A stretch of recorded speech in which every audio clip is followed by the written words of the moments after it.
Bonjour à tous. Au cours de cette séance destinée pour les élèves de terminale sciences et techniques, on va traiter le thème de la bijection ainsi que de la fonction réciproque. Et pour cela, je vais commencer par définir la bijection. Mais avant tout, je vais donner le titre de ce paragraphe. Fonction réciproque d'une fonction continue et strictement monotone. Mais avant tout, j'ai besoin de la bijection. Donc, je vais définir la bijection. Qu'est-ce qu'une bijection? On dit qu'une fonction f définie sur un intervalle i de R réalise une bijection de i sur l'image de i par f si, pour tout élément y de f de i, il existe un unique x de i tel que f de x est égal à y. C'est-à-dire, pour tout élément y de i, il existe un unique antécédent x dans i. Et voici deux illustrations. Donc ici, le y qui appartient à f de i, bon, graphiquement, le f de i ici, c'est l'intervalle, bon, il fait partie de l'intervalle moins 1, 6 ou moins 1, 5. J'ai pris un élément y, la droite parallèle à l'axe des abscisses passant par le point d'ordonnée y et d'abscisse 0, va couper la courbe en un seul point. En projetant sur l'axe des abscisses, on obtient un unique antécédent x par f. Voici la deuxième illustration. Ici, on a également cet élément y de l'ensemble f de i admet un unique antécédent x dans i par la fonction f.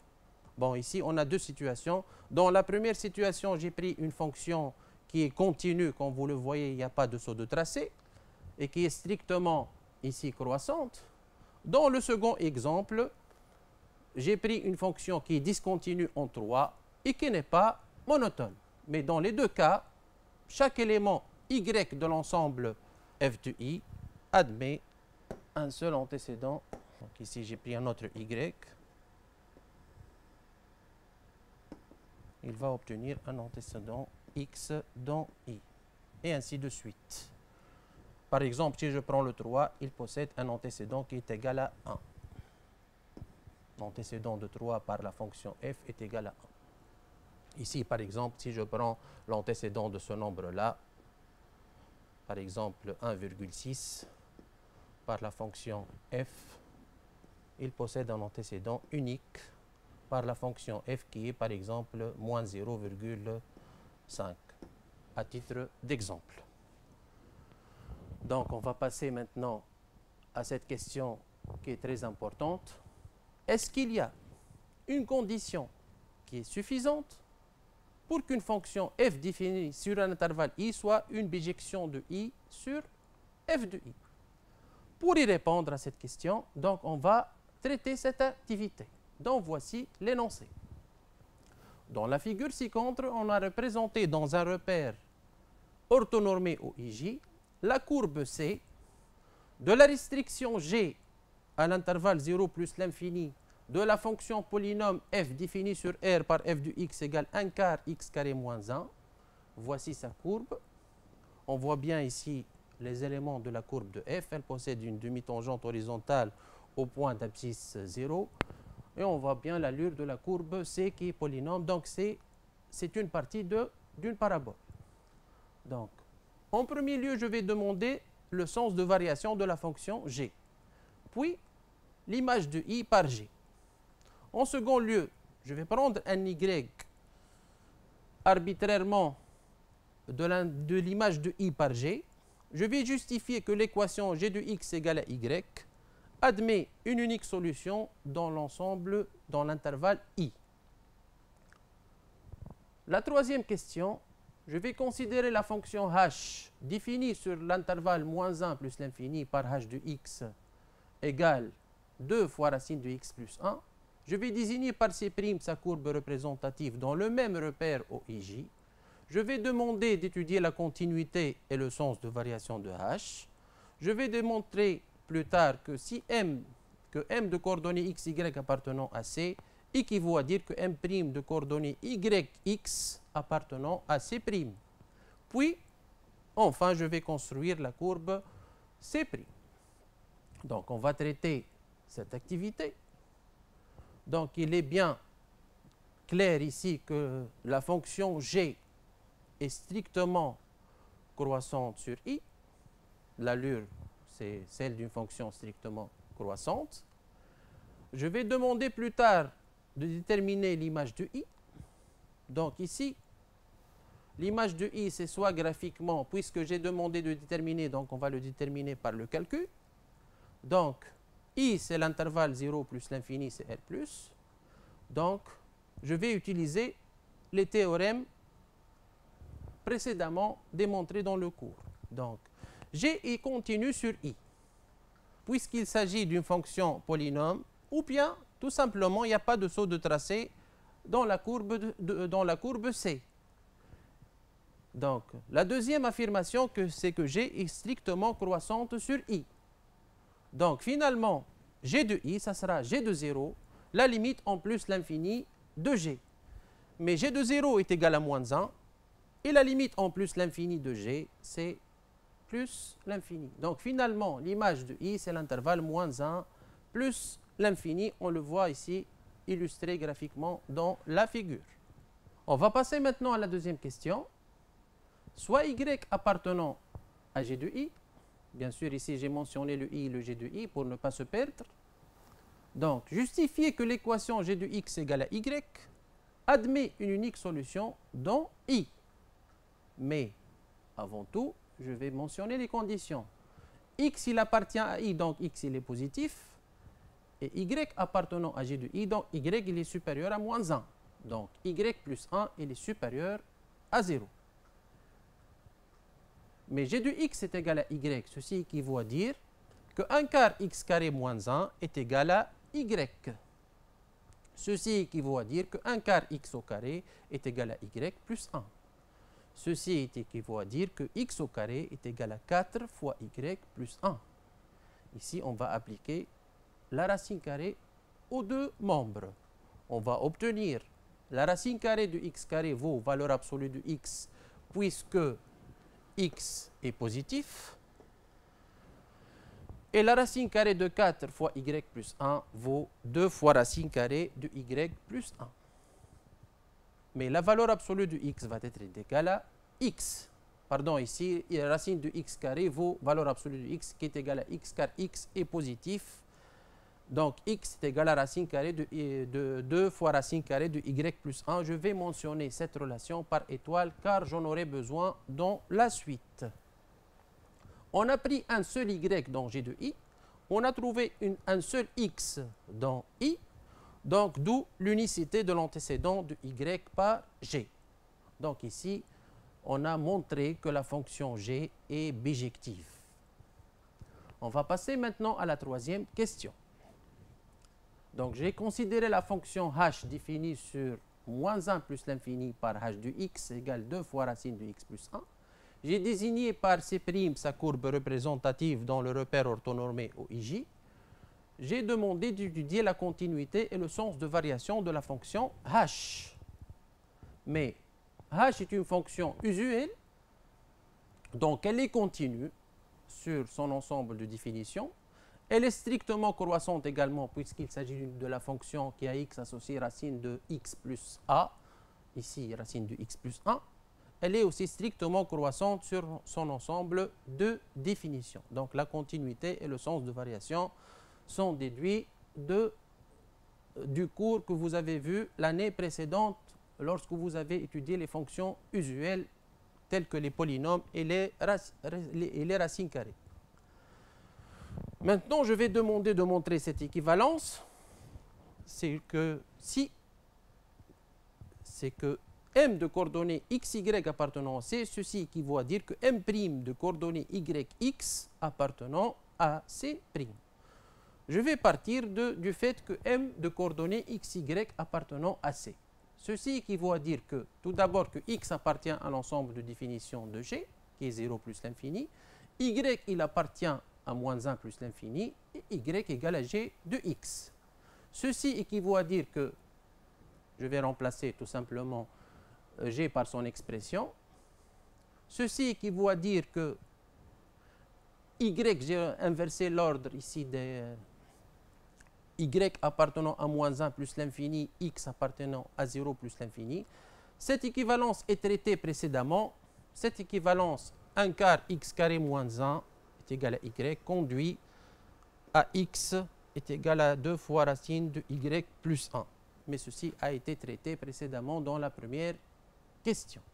Mais ceci équivaut à dire que x égale à h de y, puisque l'expression de h, ici bien sûr, h de x égale à 2 fois racine de x plus 1. En changeant de rôle, ici on a remplacé le x par y, donc je vais obtenir h de y égale 2 fois racine de y plus 1. Mais si, en voyant bien ici, x est égal à h de y, mais y il appartient à moins 1 plus l'infini, x il appartient à 0 plus l'infini. Ceci prouve bien que le point de coordonnées ici, yx, il appartient à la courbe de C', d'où l'équivalence demandée. Maintenant, je vais construire la courbe C' demandée. Mais on sait tout d'abord que M de coordonnées xy et M' de coordonnées yx sont symétriques par rapport à la droite y est égal à x. Cette droite échange les coordonnées, c'est-à-dire tout point de coordonnées xy sont symétriques par rapport à cette droite qui est appelée la première bisectrice, sera le point de coordonnées yx. On va voir ceci. Donc les deux courbes C et C' sont symétriques par rapport à cette droite delta d'équation y égale à x. Ici, vous voyez la courbe C qui est déjà représentée. Je vais construire tout d'abord la droite d'équation y est égal à x. Le point M de coordonnées ici x, y qui appartient à la courbe C, sont symétriques par rapport à cette droite d'équation y est égal à x, c'est la droite delta, sont symétriques, c'est le point de coordonnées y, x. Vous voyez bien ici, si on calcule la distance ici qui sépare le point d'abscisse x de l'axe des ordonnées, c'est la même ici qui sépare le point M' d'ordonnées x de l'axe des abscisses. De même pour les ordonnées. Donc, tout point qui appartient à cette courbe, son symétrique va appartenir à la courbe C', d'où la construction de la courbe C'. Vous voyez bien ici que la courbe C possède une demi-tangente horizontale. Par symétrie, la courbe C' possédera en ce point d'ordonnée 0, d'abscisse 0 deviendra le point d'ordonnée 0, une demi-tangente verticale, et ainsi de suite pour quelques autres points. La courbe C ici passe par le point de coordonnées 2, 0. Vous voyez bien que la courbe C' passe par le point de coordonnées 0, 2. L'échange entre les abscisses et les ordonnées est assuré par la courbe de f-1. Je vais commenter cette activité maintenant.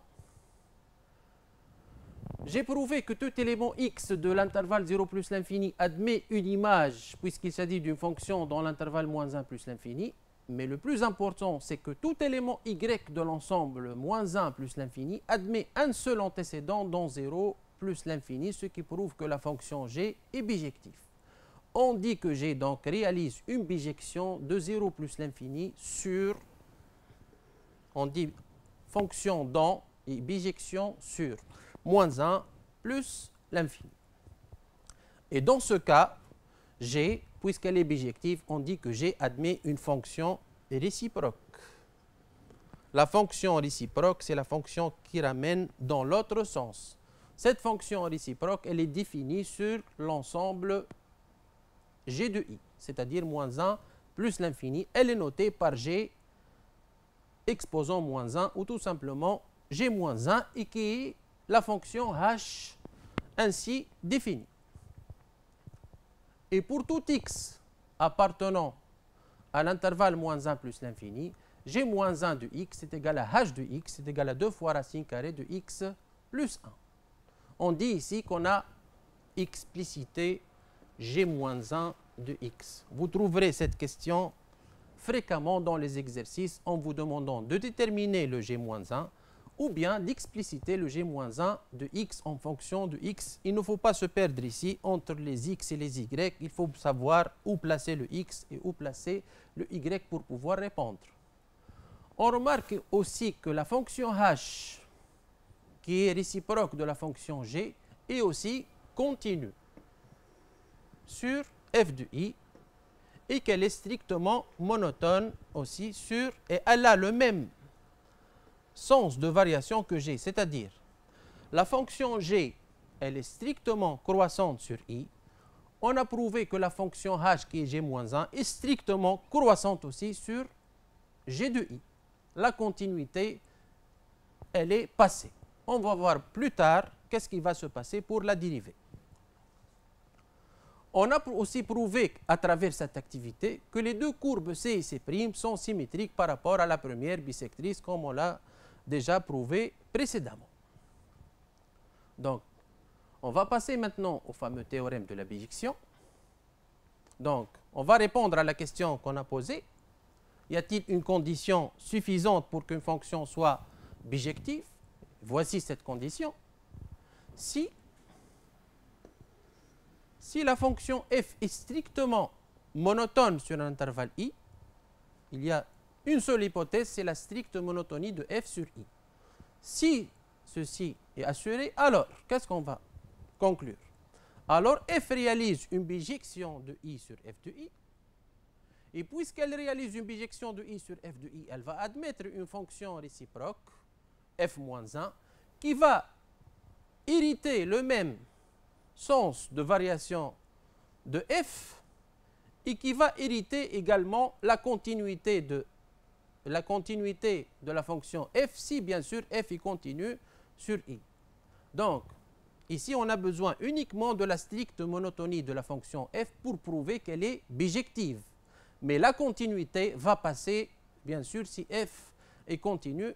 Et la continuité est très importante pour déterminer l'image de l'intervalle par la fonction f.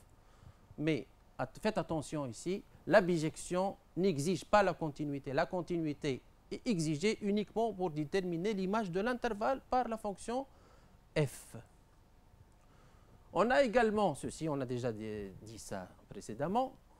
Pour tout réel x de i, j'ai employé ici les couleurs pour ne pas se perdre. Pour tout réel x de i, pour tout réel y de f de i, m de coordonnées x, y appartenant à la courbe de f, ceci équivaut à dire que le point m' de coordonnées y, x appartenant à la courbe de la fonction réciproque. Et bien sûr, dans un repère orthonormé, les deux courbes c de f et c de f-1 sont symétriques par rapport à la droite y est égale à x, qui est appelée la première bisectrice du repère. Donc voici cette illustration. Donc vous voyez bien ici, j'ai employé ici quelques notations. Donc le y est égal à f de x, bien sûr le x est égal à f-1 de y, puisque j'ai assuré l'existence de la fonction réciproque. Et bien sûr, vous voyez bien ici que m et m' sont symétriques par rapport à la droite delta, delta étant la médiatrice du segment m, m', qui ont échangé leurs coordonnées. Donc voici quelques travaux de quelques élèves. Ici, je demande de tracer manuellement, à la main, la courbe de la fonction réciproque, bien sûr. Est-ce que f possède une fonction réciproque tout d'abord? Bien sûr, oui. F, elle est strictement décroissante sur quel intervalle ici? Vous voyez bien que l'intervalle en question, c'est l'intervalle, le i ici, c'est 0 plus l'infini. Le f de i, on peut le voir graphiquement, le f de i, bien sûr, c'est tout r. La limite en 0 plus est égale à plus l'infini, la limite en plus l'infini est égale à moins l'infini. Mais ceci n'est pas demandé ici. Juste comment faire pour tracer la courbe de la fonction réciproque. Bien sûr, avant de tracer la courbe de f-1, il faut tout d'abord tracer les éléments de la courbe de f-1. Mais pour tracer les éléments de la courbe de f-1, je vais prendre quelques éléments de la courbe de f. Ici, le point de coordonnées 1, 0, il appartient à la courbe de f. Donc, par symétrie, le point de coordonnées 0, 1, il appartient à la courbe de f moins 1. On a ici la courbe de f possède une asymptote verticale d'équation x est égal à 0. Donc, la courbe de f moins 1 va posséder une asymptote horizontale d'équation y est égal à 0. Mais ici, puisque les ordonnées tendent vers plus l'infini, ici on va voir les abscisses vont tendre vers plus l'infini. Donc l'asymptote, ici, ça sera x est égal à 0. Ici, on a une asymptote oblique.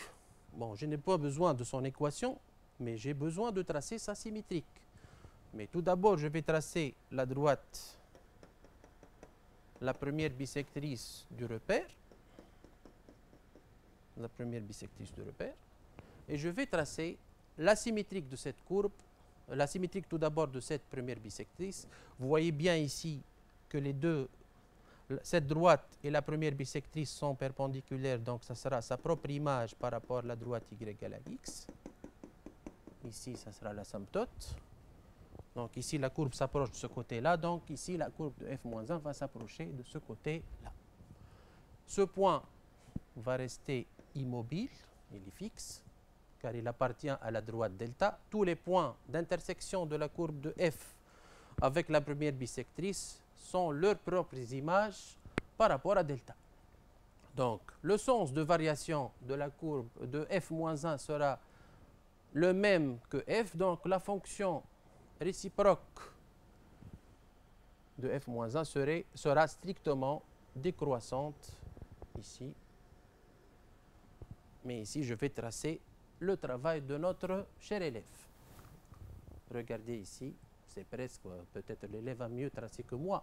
Donc ici, la première bisectrice, la courbe de gamma, c'est la courbe de la fonction réciproque de f.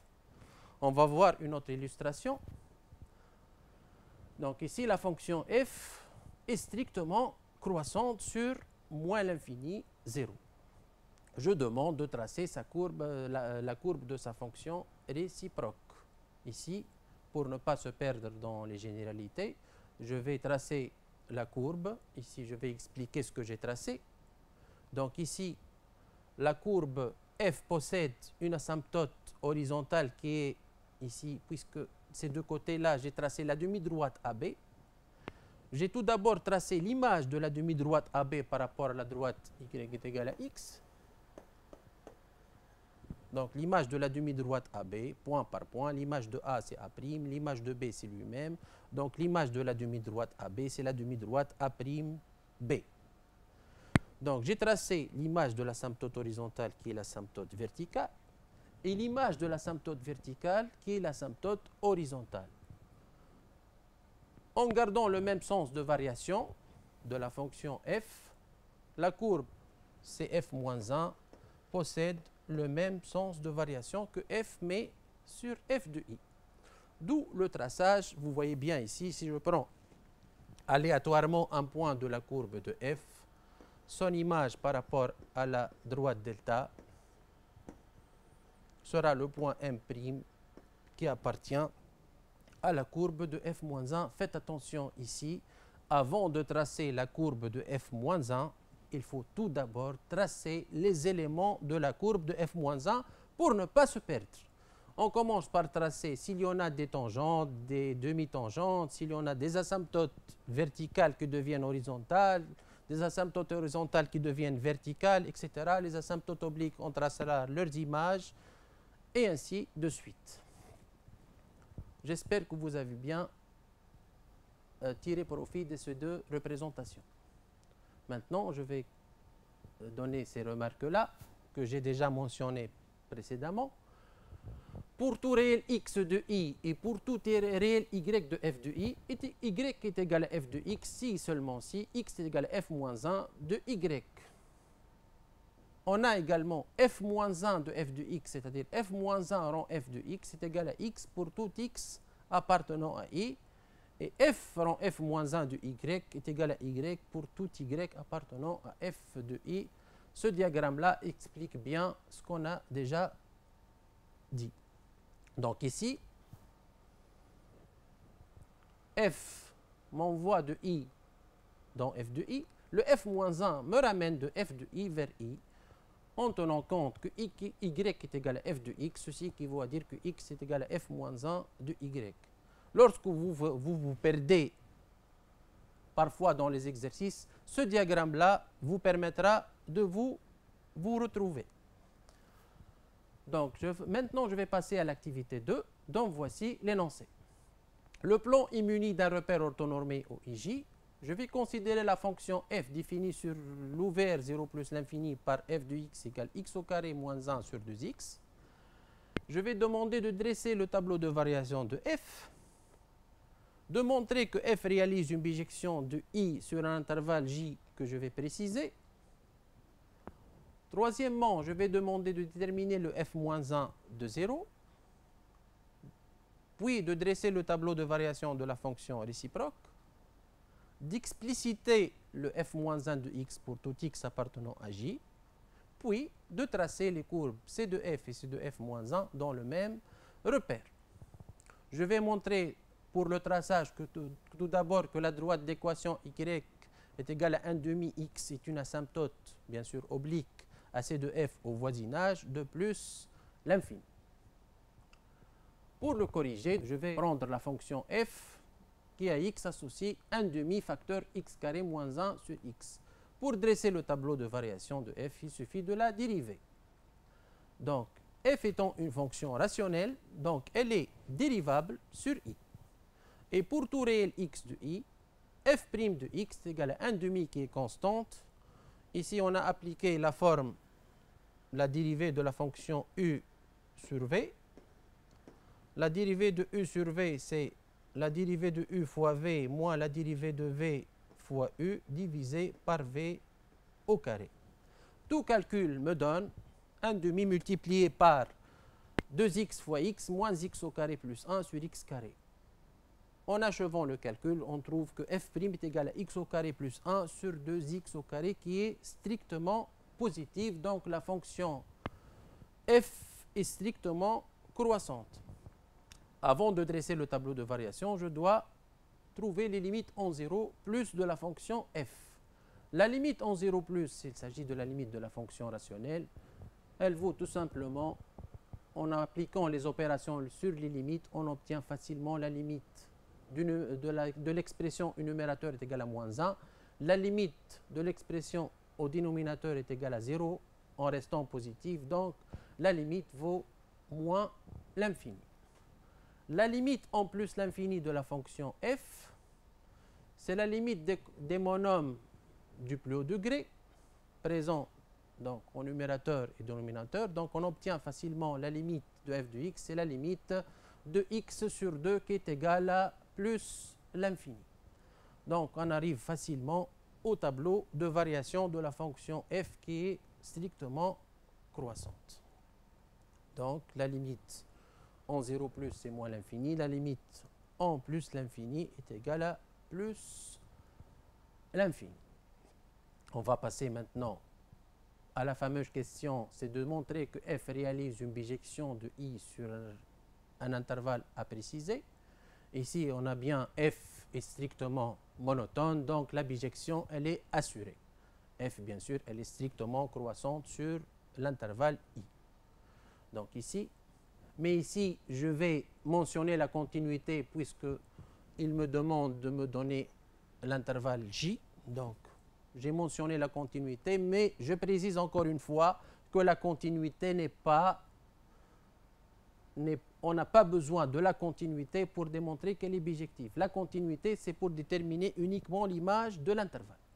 Donc, f est continue et strictement croissante sur le 0 plus l'infini ouvert. Donc, elle réalise une bijection de i sur f de i. Mais le f de i ici, c'est la limite en 0 plus de f et la limite en plus l'infini de f qui est égale à r. Je demande maintenant de déterminer f moins 1 de 0. Mais le 0, il est où? Le où, bien sûr, ici, f moins 1 de 0. Donc, je vais prendre le 0 qui appartient à R ici. Il appartient à l'ensemble J. je vais chercher f-1 de 0. Qu'est-ce qu'il va valoir? Il va valoir x. Mais que vaut x? Donc pour cela, f-1 de 0 est égal à x. Ceci équivaut à dire que f de x est égal à 0. Mais j'en ai l'expression de f. F de x est égal à x au carré moins 1 sur 2x. Mais l'expression vaut 0 si seulement si le numérateur vaut 0, c'est-à-dire x carré moins 1 est égal à 0. Mais ici, ceci veut dire que x carré est égal à 1. C'est-à-dire que x est égal à 1 ou x est égal à moins 1. Mais x, il est cherché ici dans l'intervalle ouvert 0 plus l'infini. Donc x vaut uniquement 1, car il appartient à l'intervalle 0 plus l'infini. Vous voyez bien ici que x vaut 1. Donc f-1 de 0 est égal à 1. Je vais demander maintenant de dresser le tableau de variation de la fonction réciproque f-1. Par une lecture inverse du tableau de variation de f, on peut dresser facilement le tableau de variation de f-1. f-1 va partir de f de i, c'est-à-dire de r, pour aboutir à i, qui est 0 plus l'infini. Le sens de variation de f-1 est le même que f. Donc f-1 sera strictement croissante sur j. D'où le tableau de variation de f-1. Vous voyez bien ici que je n'ai pas mentionné le f-1' car je n'ai pas affaire à traiter la dérivabilité de f-1 puisque le tableau de variation de f-1 exige uniquement les variations de f-1 et donc voici les variations. Bien sûr, vous voyez bien ici que f-1 de 0 est égal à 1 par une lecture inverse du tableau de variation de f. En troisième lieu, je demande d'expliciter f-1 de x pour tout x appartenant à j. Donc, bien sûr, je vais partir du système. Le x, il appartient à j, c'est-à-dire appartient à r. Le y, il appartient à 0 plus l'infini. Le y est égal à f-1 de x. Ceci équivaut à dire que f de y est égal à x en tenant compte des conditions. Or, le f de y est égal à x, ceci équivaut à dire que y carré moins 1 sur 2y est égal à x. Ceci équivaut à dire que y carré moins 2xy moins 1 est égal à 0. Ici, qu'est-ce que j'ai fait? Bien sûr, le produit des moyens égale au produit des termes extrêmes, c'est-à-dire y carré moins 1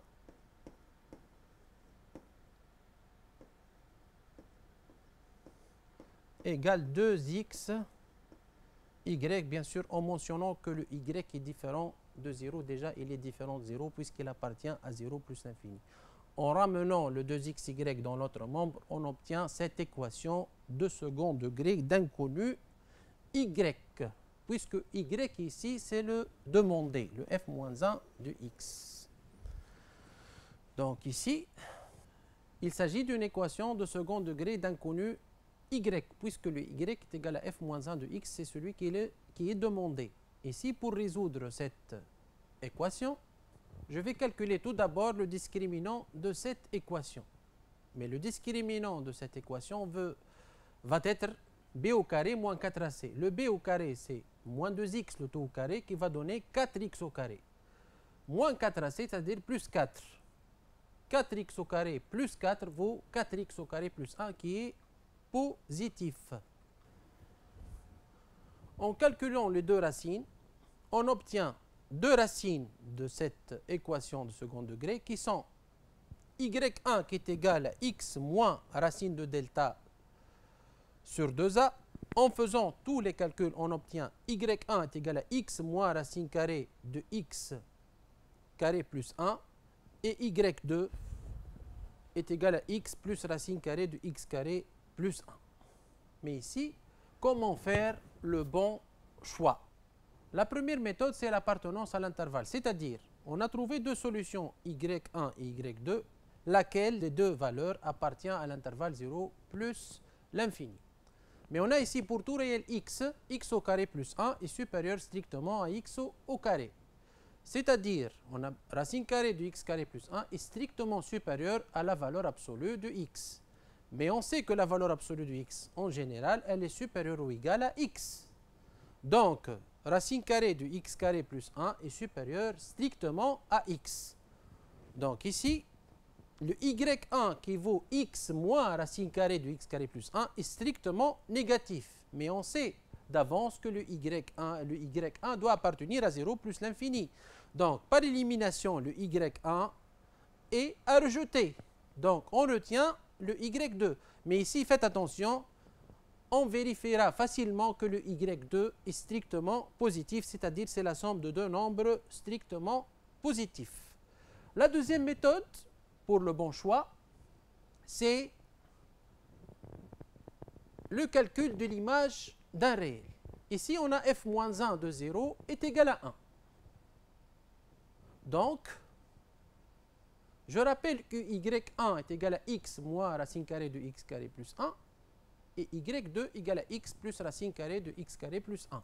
En remplaçant le 0 dans la première expression, si on remplace ici le x par 0, ici et ici, on obtient y1 est égal à moins 1. Donc, il est facilement clair que le y1 est à rejeter. En remplaçant par 0 ici, on obtient facilement le 1. Donc, f-1 de 0 vaut 1, entraîne que y2 est valide. C'est ce que j'ai expliqué ici. La troisième méthode du bon choix, c'est le calcul de la limite. On a précédemment dressé le tableau de variation de f-1. La limite en moins l'infini de f-1 vaut 0, mais en calculant la limite en moins l'infini de y1, la limite en moins l'infini de y1, ceci vaut moins l'infini vaut moins l'infini. Mais ici, ça doit être égal à 0. Donc, le y1 n'est pas valide pour les mêmes raisons. On retient donc le y2. f-1 de x finalement vaut x plus racine carrée de x carré plus 1 pour tout réel x. Bien sûr, il y aura d'autres méthodes dans d'autres circonstances. Je demande maintenant de tracer C de f et C de f-1 dans le même repère. Le tableau de variation de f, c'est celui-ci. On a la limite en 0 plus de f est égal à moins l'infini, donc l'axe des ordonnées est une asymptote à C de f. De plus, f de x va s'écrire par une transformation d'écriture, f de x va valoir 1 demi-x moins 1 sur 2x. On voit bien facilement que la limite en plus l'infini de f de x moins 1 demi-x, c'est la limite de 1 demi-x qui est égale à 0. Donc, la droite d'équation y égale 1 demi-x est une asymptote oblique à C de f au voisinage de plus l'infini. D'où le traçage de la courbe de f. Ici, on a l'asymptote oblique qui est la droite d'équation y égale à 1 demi-x, l'asymptote verticale d'équation x égale à 0. La courbe C de f, elle est strictement, ici, représente une fonction strictement croissante sur 0 plus l'infini. La courbe C de f passe par le point de coordonnées 1, 0.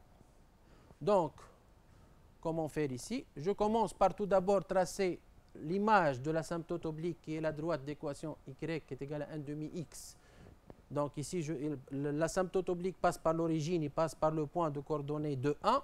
Son image va passer par l'origine également et par le point de coordonnées 1, 2. Vous voyez bien ici.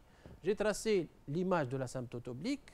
L'image de l'asymptote verticale, c'est ici, c'est l'asymptote horizontale. Donc, c'est la droite d'équation y qui est égale à 0. Finalement, je peux construire la courbe facilement de f-1 qui a les mêmes, qui représente une fonction strictement croissante sur l'intervalle R. Maintenant, je vais passer à un autre volet qui est la dérivée de la fonction réciproque. Pour cela, je vais traiter cette activité dont voici l'énoncé. Donc, la figure C-contre est la courbe C dans un repère orthonormé d'une fonction f continue, qui est continue, vous voyez bien ici, et qui est strictement croissante sur tout R. On a représenté également les tangentes au point A on a une tangente verticale au point A, une tangente horizontale au point B et une tangente oblique au point C. La courbe de f admet deux branches, une branche parabolique de direction OI au voisinage de moins l'infini, une branche parabolique de direction OJ au voisinage de plus l'infini. Je demande de montrer tout d'abord que f réalise une bijection de R sur lui-même, c'est-à-dire sur R. Je demande de tracer ensuite la courbe de f-1, courbe représentative de f-1 dans le même repère. Puis, je vais utiliser le graphique pour étudier la dérivabilité de f en -1, en 0 et en 1. Puis la dérivabilité de f-1 en -2, en -1 et en 0. Donc, tout d'abord, montrer que f réalise une bijection de R sur lui-même. Ici, vous voyez bien que f est strictement croissante sur toute R. Donc, évidemment, elle va réaliser une bijection. Elle est continue, donc, déjà j'ai mentionné ça, elle est continue strictement croissante sur L, donc elle réalise une bijection de R sur f de R. F de R, c'est la limite en moins l'infini de f et la limite en plus l'infini de f. Les branches paraboliques m'indiquent que la limite en moins l'infini est infinie, mais ici, graphiquement, c'est moins l'infini. La limite en plus l'infini, de la même manière qu'il s'agit d'une branche parabolique, donc il y a une limite infinie qui vaut plus l'infini puisque f est strictement croissante. Donc l'image de R, c'est lui-même. Donc on va passer à autre chose maintenant. Le traçage de la courbe de f-1 représentative de f-1 dans le même repère. Ici, on a la courbe de f. Tout d'abord, je vais me baser sur le conseil précédemment établi. Donc, je vais commencer tout d'abord par tracer quelques points particuliers de la courbe de f-1. La courbe de f passe par le point A, de coordonnées -1, -2, dont la courbe de f-1 passe par le point A' symétrique de A, de coordonnées -2, -1. De même pour B', de même pour C', qui sont symétriques respectifs des points A, B, C par rapport à la première bisectrice. Puis, je vais tracer l'image de la tangente verticale au point A qui devient une tangente horizontale au point A'. La tangente horizontale au point B deviendra une tangente verticale au point B'. L'image de cette tangente au point C, elle va passer par le point C' et va passer également par le point d'ordonnée de coordonnées 0, 3. La tangente en C passe par le point de coordonnées 0, 3. Donc la tangente au point C' va passer par le point de coordonnées -3, 0. Voici la tangente au point C'. Après avoir tracé les tangentes, je peux tracer facilement la courbe de CF-1. Donc ici, on a une branche parabolique de direction OJ qui deviendra une branche parabolique de direction OI. L'image de cette partie de l'arc, si vous voulez, de l'arc BC, sera l'arc B'C', et l'image de cet arc AB sera l'arc A'B'. Ici, l'image de la branche parabolique de direction OI deviendra une branche parabolique de direction OJ. Donc, on a tracé point par point la courbe de f-1 qui est la symétrique de C de f par rapport à la première bisectrice, d'où le traçage. On va maintenant exploiter ce qu'on a déjà établi pour traiter la dérivabilité de la fonction réciproque. J'ai demandé d'utiliser le graphique pour étudier la dérivabilité de f en -1, en 0 et en 1, puis la dérivabilité de f-1 en -2, -1 et 0. Regardez bien ici, je vais tracer ce petit tableau, point par point, en parlant de chaque tangente. Je vais commencer tout d'abord par le point A, de coordonnées -1, -2. La tangente au point A est une tangente verticale, vous voyez bien ici. L'interprétation ici, c'est que la fonction n'est pas dérivable en -1. Je vais passer ensuite par le point au point B, de coordonnées 0, -1. La tangente est une tangente horizontale. Donc, vous voyez bien ici que f est dérivable en 0 et que f' de 0 est égal à 0, puisqu'il y a une tangente horizontale. Pour le point C de coordonnées 1, 0, la tangente, elle a une pente est égale à 3. le calcul de la pente, je veux prendre 2 points de la tangente.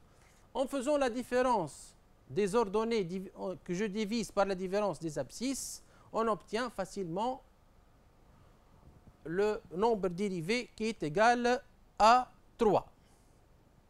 Donc ici, par exemple, si je prends ces 2 points-là, la différence des abscisses vaut 1, la différence des ordonnées vaut 3.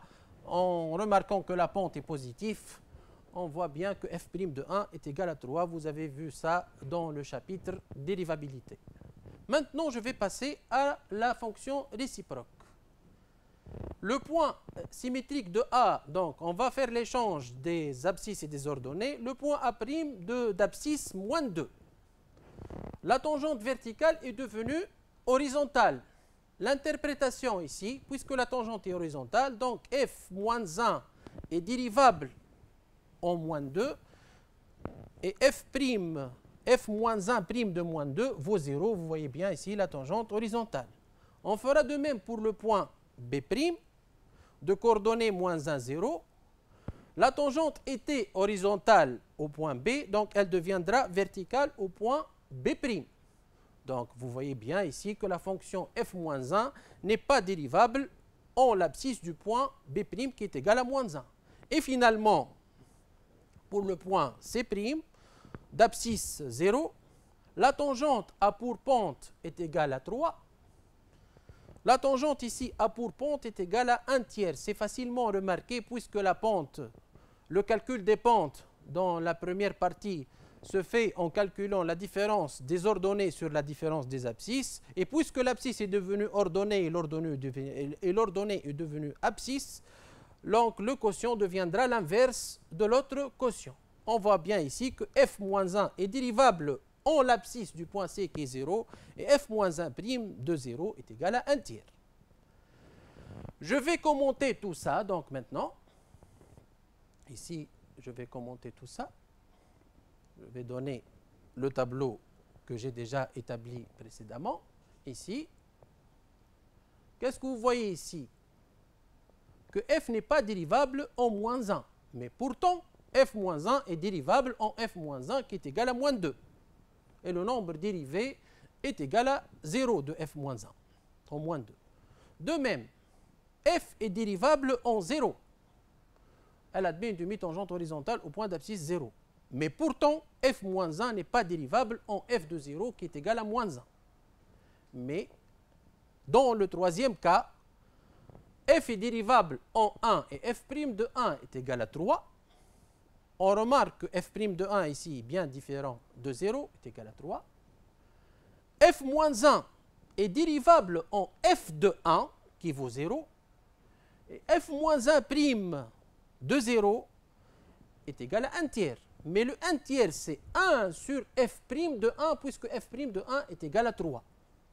La moralité ici, si que f est dérivable en a, et f' de a est différent de 0, le a ici est égal à 1, le a est égal à 1 bien sûr ici, le f moins 1 sera dérivable en f de a qui vaut 0, et f moins 1' de f de a est égal à 1 sur f' de a, c'est-à-dire 1 sur f' de 1. Ceci va me conduire au fameux théorème, c'est la dérivabilité de la fonction réciproque en un point. Donc, si la fonction f est bijective sur un intervalle i, et a un réel de i, et b son image par f. Si f est dérivable en a, j'assure que f est dérivable en a, en même temps que f' de a est différent de 0, alors la fonction réciproque f moins 1 sera dérivable en f de a qui est égal à b, et f moins 1' de b égale l'inverse de f' de a, c'est-à-dire l'inverse de f' de f moins 1 de b. On va généraliser sur un intervalle, c'est la même chose presque. Ici, juste, si f est dérivable sur i et f' de x sera différent de 0 pour tout élément x de i, alors la fonction réciproque sera dérivable sur le tout f de i, et pour tout réel y est égal à f de x de f de i, f moins 1' de y est égal à 1 sur f' de x. Le x peut être remplacé par f moins 1 de y comme c'est déjà mentionné précédemment. On va passer maintenant et on va clôturer par cette activité. Donc voici l'énoncé. La figure ci-contre est la courbe C de f dans un repère orthonormé d'une fonction f dérivable sur R. On mentionne également que la fonction f possède une tangente au point A de coordonnées 0, 1. On mentionne également que les droites y égale à 0, y égale à 2 sont deux asymptotes horizontales à C de f. Et on mentionne également que C de f n'admet aucune tangente horizontale. Ne possède aucune tangente horizontale. Je demande d'utiliser le graphique pour répondre à ces questions. Je demande la limite en moins l'infini de f, la limite en plus l'infini de f et la limite en 0 de f de x moins 1 sur x. Puis de montrer que f réalise une bijection de R sur un intervalle J à préciser. En second lieu, je demande, tout d'abord, si je désigne par f moins 1 la fonction réciproque de f, je demande de démontrer que f moins 1 est dérivable sur J, puis de déterminer f moins 1' de 1. Je commence par traiter question par question. La limite en moins l'infini de f. La fonction f possède une asymptote horizontale, donc la limite en moins l'infini de f est égale à 2. Elle possède également une asymptote horizontale en plus l'infini, donc la limite en plus l'infini est égale à 0. Mais ce quotient-là, la limite de ce quotient, n'est que la limite de f de x moins f. Le 1, c'est le f de 0. Donc, sur x moins 0, ici, le 1, c'est f de 0.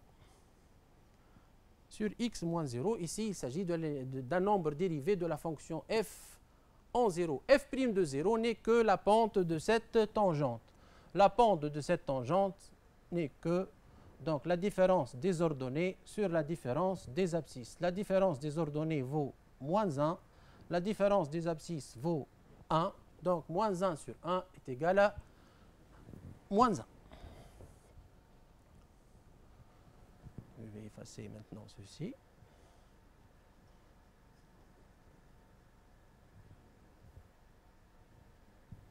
On va passer maintenant à une autre question. De montrer que f réalise une bijection de R sur un intervalle à préciser. Donc ici, la fonction f est continue et strictement croissante sur R. Donc elle réalise une bijection de R sur f de R.